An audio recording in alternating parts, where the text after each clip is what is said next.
नमस्कारम बच्चों। ये वाली वीडियो उस परीक्षा के डर को लेकर है जो बच्चों के मन में पेट जाता है। परीक्षा से कुछ दिन पहले बच्चों के मन में ये बात बैठ जाती है कि चीजें याद रहेगी नहीं रहेगी, पेपर में क्या होगा, ऐसी कई बातें। क्योंकि परीक्षा को लेकर हमारी जो उससे आशा होती है, तो वह हमारे मन में एक नकारात्मकता, एक भ्रम पैदा कर देती है। तो हम क्या करें? पहले तो हमें समझने की जरूरत है, तो क्या वाकई में हमें परीक्षा से इतना डरने की जरूरत है? परीक्षा है क्या? परीक्षा मात्र ये है कि परीक्षा का मतलब होता है चेक करना।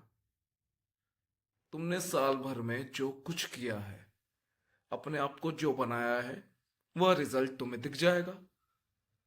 इसमें क्या हमें यह चिंता करनी चाहिए क्या होगा क्या नहीं होगा?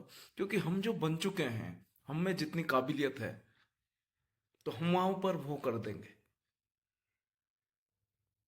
और अब रही दूसरी बात, उस डर का क्या करें, मन में चिंता होती है।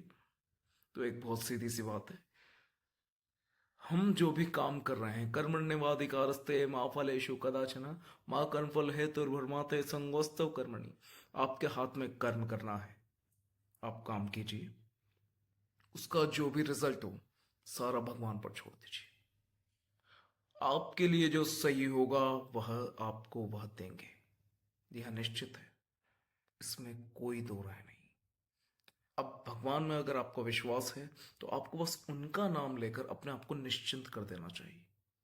आपके मन में जितनी चिंता हो रही है, आप अपने आप को शांत कीजिए, भगवान से थोड़ी देर कनेक्ट कीजिए। दूसरी बात, अब हम आगे आ जाए। चलिए मान लीजिए हम जो चाहते हैं वह नहीं हुआ। उसका क्या मतलब है? उसका मतलब सिर्फ इतना है कि हाँ, हम जिस चीज के लिए तैयार होना चाहते थे, अभी हम तैयार नहीं हुए, तो हमें तैयार होना चाहिए। अगर लाइफ का एक साल हमें यह सिखा दे कि हाँ, हम क्या गलती कर रहे हैं, तो ये हमारे लाइफ के लिए बहुत बड़ी बात है।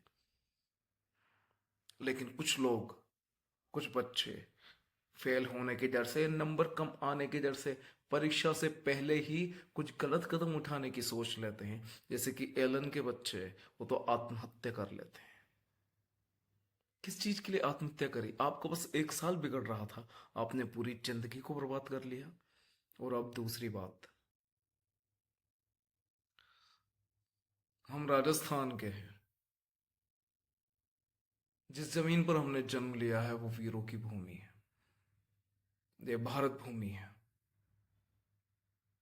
हमें इतना कायर नहीं होना चाहिए कि हम किसी छोटी सी परीक्षा से डर जाएं। ये परीक्षा सिर्फ लिखने की परीक्षा है। इसमें हमारी, अगर हम कुछ फेल भी हो जाते हैं, क्या खो दिया है हमने? लेकिन हमारे पूर्वजों ने वह परीक्षाएं दी है कि थोड़ी सी गलती का मतलब है प्राण जाना, मृत्यु हो जाना। लेकिन फिर भी वह पीछे नहीं हटे। तो हम क्या उनसे कुछ नहीं सीखे? हम एक छोटी सी परीक्षा से डर रहे हैं। उन्होंने तो जिंदगी खतरे में डालकर इतनी बड़ी बड़ी चुनौतियां अपने जीवन में ली है। क्या वह रक्त हमारे अंदर नहीं है? क्या हमने इस वीरता, हमारे अंदर वो वीरता नहीं है? सिर्फ जरूरत है फैसला लेने की कि हमें कायर की तरह जीना है या इस मातृभूमि के सच्चे बेटे की तरह जीना है। ये मातृभूमि की हम संतान हैं, तो हमारे अंदर वह वीरता है कि हम किसी भी चुनौती का सामना कर सकें। और फैसला हमें खुद को करना है कि हमें क्या करना है। और भगवान सदैव हमारे साथ है। वह हर चुनौती में हमारे साथ खड़े होते हैं, चाहे कितनी बड़ी मुश्किल क्यों ना। तो उन पर विश्वास रखिए। धन्यवाद।